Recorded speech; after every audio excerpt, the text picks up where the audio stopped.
We're working new developments tonight on the latest Rhode Island city in crisis. Tonight, the Woonsocket School Department is asking the state to take over the cash-strapped district. Woonsocket schools are dealing with a $10 million deficit and a plan to cut into that shortfall through a supplemental tax hike never made it through the General Assembly. That's why the school committee is asking the state to take charge. And today, we asked Rhode Island's Education Commissioner about the desperate request.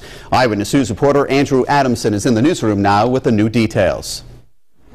She's read over the letter given to her by Woonsocket school officials, and now the state education commissioner is responding to their plea. A call for help from the Woonsocket School Committee has been heard. On Wednesday, school officials asked the state in a letter to take over control of Woonsocket schools.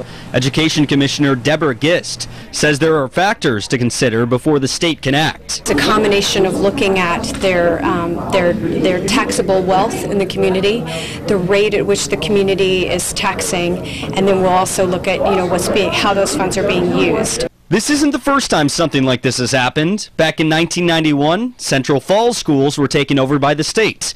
With the Woonsocket School Department facing a $10 million budget deficit, the same precedent could be followed. But currently, there's no timetable for a decision. The district is stabilized for now, that they'll be able to complete their school year, and then this work will happen in order to determine what will happen with the school district in the long term. That long-term future could mean the city facing receivership.